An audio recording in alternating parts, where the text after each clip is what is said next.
Hello y'all, my name is Audrey Marie, and in today's video I'll be reading Charm by Tracy Wolff. This is the 5th book in the Crave series. I have read every single one before this, so if you're interested in my thoughts about the other books, go check them out. There's plenty of those videos before this. So I'm hopping straight into Charm after reading Court, just finishing Court yesterday.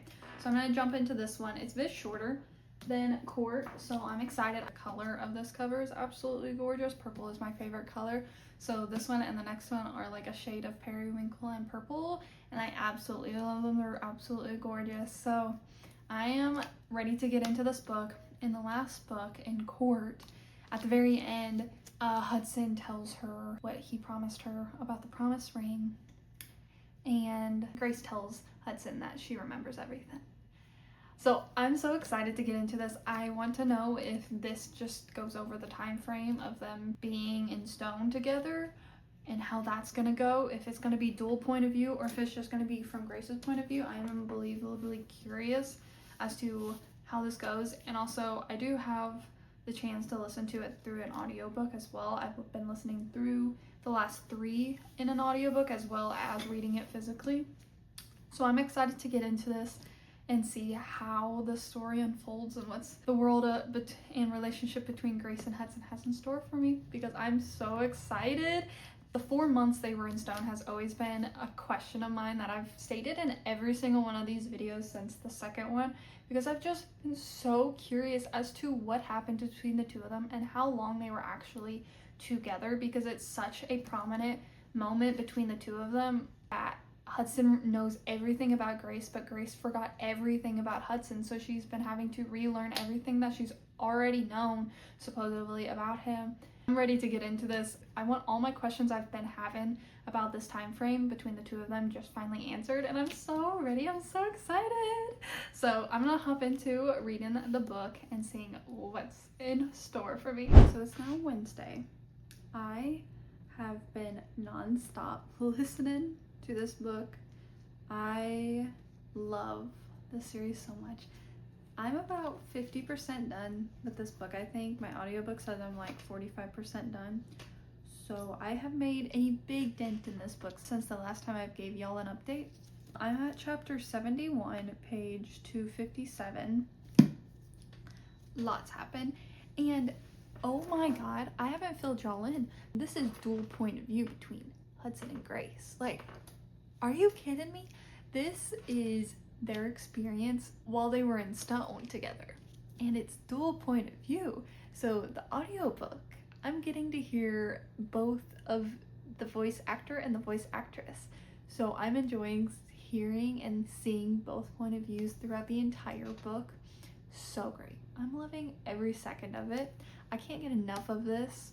They started out in Grace's mind, as in being in Hudson's lair. That is the reference to the painting Grace did in Crush, I believe. So the painting she drew in Crush is the lair that she saw the time frame they were in Grace's mind together. And Hudson had these notebooks or journals or diaries, whatever you want to call them, over his years when he was alive. So you got to hear how he purposely destroyed Cyrus's plan to initiate the war earlier than what it was. He purposely hid how powerful he was from his dad. So cool hearing that from his point of view, from his journals. And so as Grace is reading these journals of Hudson's, she began to realize Hudson she's experiencing in her mind is not the Hudson everybody was telling her about. So she's having some whiplash, being like, oh, but everybody told me you're this way, but in actuality you're acting like this, and your journals are proving that everybody else was wrong about what you were doing. Grace is slowly seeing the true Hudson come out of him while they're in her mind. But this dragon keeps attacking his lair or her mind. Every single time this dragon showed up, Grace was like having a panic attack or an anxiety attack. So I have like a little feeling that that's correlated with one another, but I could be completely wrong. It could literally just be the dragon attacking and then that's initiating her panic attacks. I really don't know. That was just a thought that popped into my head while I was reading. Just as a theory, while they were in Grace's mind, Hudson and Grace were at this like war against one another, or this like prank war against one another. So they would play tricks on one another, and it was just funny seeing the little moments between each other. But then there would be moments where Grace kind of shuts down, and it was Thanksgiving, and they crossed the barrier that Grace put up in his lair and made a pumpkin pie.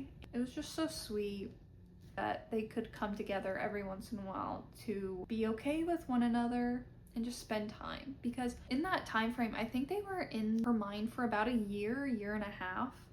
And in the human world, the entire time frame she was gone, it was 4 months. So in actuality, they were in there for much longer. I wonder how long in total this is gonna be. But they had to escape the lair because the dragon came and destroyed and broke into her mind, her lair, so they had to escape. Grace could repair the lair with her mind, but there's only so many times you can do that until you can't. So the last time they had to escape. So Grace and Hudson escaped, and then they got to this purple world. We come to find out later on it's called the Shadow Realm, and they come upon this sweet family that helps them out in the beginning. This sweet little family of 3. It's mother, father, and a child, and these like little shadow creatures, and specifically one called Smokey has become a key character in the story because it's obsessed with Hudson and cries and whines if Hudson leaves the little thing. So it's so sweet. This little creature will hiss at Grace, and then Grace will hiss right back, and it's just hilarious. But Hudson and Grace have had so many cute moments. There was the typical one bed scene at this guest room of the house of the family they were staying in. So they both slept in the same bed, and Grace woke up and she was sprawled out on top of Hudson. And that's happened every single night. They stayed the night there. So that's pretty funny. It's so cute. And even whenever she woke up and realized on the first night that she was all curled up on top of him, she fell off the bed and pulled the blanket off to cover herself, and Hudson fell on top of her, basically. So it was just so funny. Grace's and Hudson's banter throughout this entire book is so good. They're constantly throwing stuff back and forth so fast. Their banter has always been good, and it's just absolutely great because they've known each other for longer in this book. And so the banter has significantly grown better because they've known each other for about a year and a half. And then they had to run and escape from the army that's possibly after them because they got ratted out by someone in town. So they're on the run, and they found this little cave. And Hudson hasn't fed in over a year and a half, and that's wild. He said the longest he went was like 8 months, I believe, and that was even pretty dangerous for him. So him going like a year and a half, insane. But in her mind, he didn't have to feed. He didn't have the urge to feed. So he didn't need to feed. So once he got out, the time that he was in her mind just bombarded him with the urge to need to feed. Grace finally got Hudson to feed on her, and it was out of her wrist. It was such a prominent moment between the two of them because she was like, I want you to feed. Don't feel bad about it. I want you to feed. I feel it's not because she feels pressured or obligated. She wants him to feed for the benefit of him, and she doesn't hate the idea of him feeding from her. So that was a crazy moment. And then they went to bed, and he literally grabbed her waist and pulled her in, little spoon style. I couldn't. That was such a cute moment between the two of them. I could not. I was smiling like crazy whenever that scene played out. I'm loving this book so much. The one thing that sucks is that as they've been in the Shadow Realm, or in her mind, Hudson constantly checked her strings that she has, connecting her to different aspects or different people in her life. So she had the mating bond, she had a bond with Macy, she had a string to Uncle Finn, she had a string to literally everybody in her life. Well, Hudson was able to see all those strings because he was in her mind, and he would constantly check all the strings because at one point he like touched the strings and immediately regretted it because he could feel all the emotions she had with all the people and all their emotions. And he was like, oh my god, I don't know how she puts up with this. Like, it's completely understandable. She has all her attacks if she's constantly feeling this way and having all these feelings bombarded on her. So it was an eye-opening moment where he was like, oh my god, she's putting up with so much. Like, holy crap. But he could see the bond that she had with Jackson. During the time frame they were in her mind, the bond she had with Jackson completely disappeared. And they only know that mating bonds disappear if the mate dies. So when Hudson saw this, he grieved his brother because that's the only way he knows mating bonds disappear, is if the person passes away. But Grace didn't know that, and Hudson finally spills the beans that he could see the tethers and told Grace about the mating bond being gone, and she broke down. She couldn't handle the news of that. She started grieving him. But then she also was like, maybe you're wrong. You don't know. It's probably because we're just in my mind. You don't know if he actually is gone. She's trying to look for the benefit of the doubt and trying not to think about Jackson being gone. But she's also been told by the family that helped them that nobody goes back to the human realm. So now she's coming to terms that there might be the possibility she and Hudson are not going back to the human realm. They're not going home. It seems like she's coming to terms with it and starting to understand and open up to the feelings that she has for Hudson. So I'm excited to see where this goes, because they had a moment where they almost kissed, and that's when the dragon officially broke into his lair. They've been more touchy-feely with one another because Hudson scooped her up. Grace goes in for hugs. She feels more at home whenever she's with Hudson, which is understandable because that's the only person she knows and the only person she's known for the past a year and a half. And also with the strings, he noticed that Grace started having a bond or a string with him, and it's super prominent, which is understandable because, again, they're the only two people they've ever had any contact with for the past year and a half. So it makes complete sense. So after running away from the farm they were at with the family that helped them, they finally got to the city that they were telling them to. They haven't been able to get in, but they're outside of it trying to make a plan with these 3 traveling people. I'm so intrigued as to where this is gonna go because I have like 50-ish% more left. I'm loving every second about it. I can't get enough of this. I'm finally getting the answers that I've been wanting since the second book. I'm gonna keep reading. I'll keep you updated. So it's the next day. I'm at page 442 of this, and I am eating it up. I will admit, I was wrong about the dragons in the first place. Come to find out they're time dragons, and they only come every 3 months whenever a big enough rift in the time between the realms happens. And of course it had to be Grace and Hudson. I'm glad Hudson and Grace had like a sneaky suspicion about the mayor not being as trustworthy, because they were correct. I have just over 100 pages left of this book, and we come to find out the mayor is the villain in this book instead of the Shadow Queen. He's been waiting.